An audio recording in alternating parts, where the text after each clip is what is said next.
Bismillah.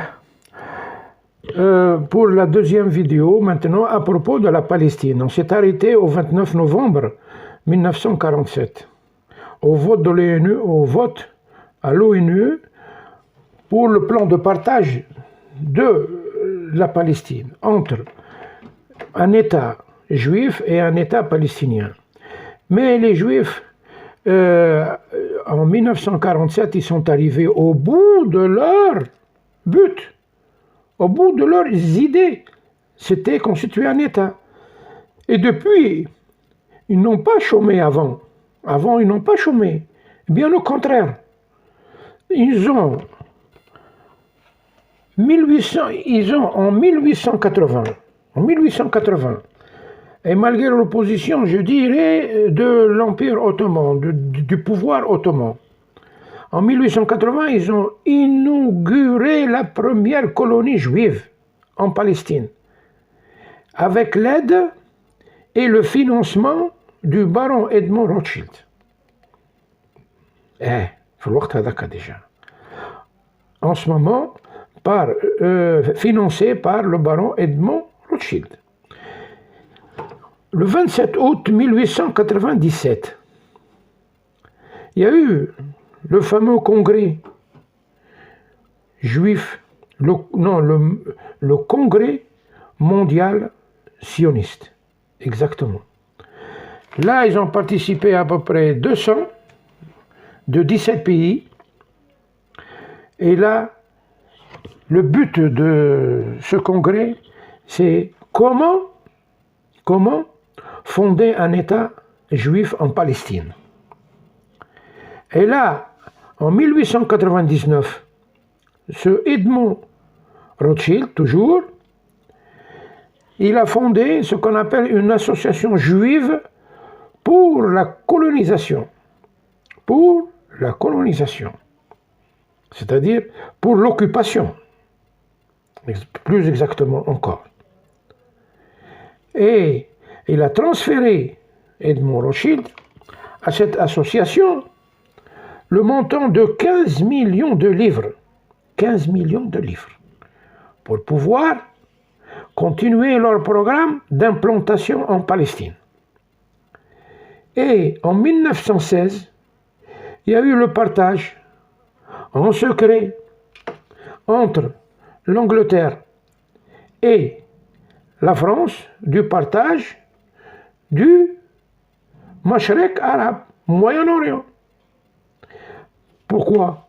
Parce qu'en 1916, il était dominé, comment dirais-je, par l'Empire ottoman, mais l'Empire ottoman s'est engagé avec l'Allemagne lors de la Première Guerre mondiale.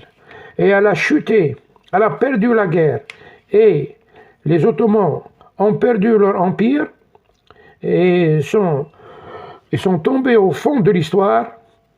Et là, l'Angleterre et la France ont profité de cette chute. Et les sionistes derrière, évidemment, derrière la Grande-Bretagne. Et la France, évidemment. En 1924,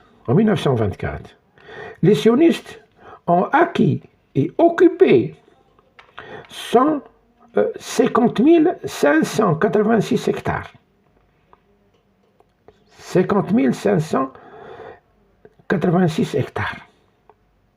Et pour récompense du soutien de la Grande-Bretagne, des Britanniques, lors de la Première Guerre mondiale par les Rothschild à l'Angleterre, l'aide qu'ils ont portée, l'aide financière qu'ils ont portée à la Grande-Bretagne en 1917, la Grande-Bretagne leur donne une promesse écrite qu'il y aura un foyer national juif en Palestine. Écrit noir sur blanc. Ensuite, là, il y a eu des révoltes. Il y a eu des révoltes des Palestiniens en 1936 comme 1939. Et cette grande révolte, qu'est-ce qu'elle a donné comme résultat? Rien du tout. Rien. Les Britanniques ont bluffé toujours les Arabes comme d'habitude. Ils les ont bluffés. et ils leur ont dit qu'il n'y aura plus d'immigration de juifs en Palestine. Ok, mais l'immigration a continué et ne s'est pas arrêtée, bien au contraire, surtout après la Seconde Guerre mondiale. Surtout après la Seconde Guerre mondiale. Et là, comment la naïveté des Arabes a été, comment dirais-je, exploitée par la Grande-Bretagne. Pourquoi? Parce que les sionistes sont organisés. Ils ont vraiment profité de la chute de l'Empire ottoman. L'Empire ottoman. Ils ont vraiment profité. En plus de ça, ils sont politiquement meilleurs et militairement plus organisés que les Arabes. Et en plus de ça, ils sont formés et armés par la Grande-Bretagne. Alors là, comment pouvoir combattre ces sionistes? Mais malgré ça, il y a toujours eu de la résistance. Et la résistance, comme j'ai dit auparavant, a été faite par la révolte de 1936 à 1939, conduite par le Cheikh Hussein. Et le Cheikh Hussein s'est encore embourbé quand il est parti à Berlin rencontrer Hitler en novembre 1941. Et là, alors là, il s'est disqualifié complètement. S'est disqualifié complètement avec les grandes puissances qui ont gagné la guerre, quoi. Ça y est, ils l'ont mis, il est considéré comme ennemi. Voilà. C'est là que vraiment, il a tout perdu, complètement perdu. Et la révolte qui s'est arrêtée en 1939, elle n'a rien apporté, comme on dit. Si elle avait apporté quelque chose, ok, mais elle n'a rien apporté sur le terrain. Et il y a eu la Deuxième Guerre mondiale. La Deuxième Guerre mondiale, alors là, c'est une occasion rêvée.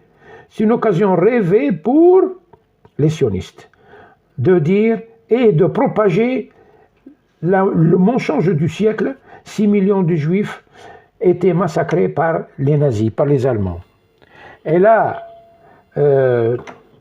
plusieurs personnalités à travers le monde indépendantes ont démenti. Mais comme ils ont non seulement le pouvoir financier à travers le monde, les Rothschild, environ 50% des banques leur appartiennent. Et ils ont, en conséquence, ils ont le pouvoir de l'information. Ils ont en conséquence le pouvoir de l'information, à travers les journaux, télévision, et radio, et TV, tout ce qui est permis, tout ce qui est information, pour propager leurs idées, leurs mensonges.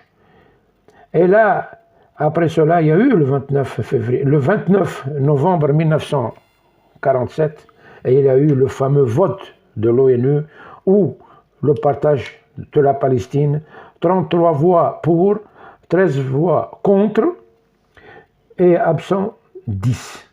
C'est là où la Palestine a été perdue par les Arabes. Et l'Empire arabe promis par la Grande-Bretagne aux Arabes qui l'ont aidé contre l'Empire ottoman n'a pas été tenu, évidemment. Ils ne tiennent jamais leurs promesses avec les Arabes, évidemment. Et là, il y a une petite remarque que je voudrais faire. 1880, la première implantation des Juifs. 1947, c'est le partage de la Palestine, c'est aller directement à la fondation d'un État. Ça a duré 77 ans. Et là, on peut voir comme quoi les sionistes, ils ont le souffle et ils ont comment dirais-je, une stratégie véritable pour venir à bout de leurs ennemis et de constituer un État. Et dans la prochaine vidéo, on parlera encore de la Palestine, Je vous remercie de votre écoute et salam alaikum.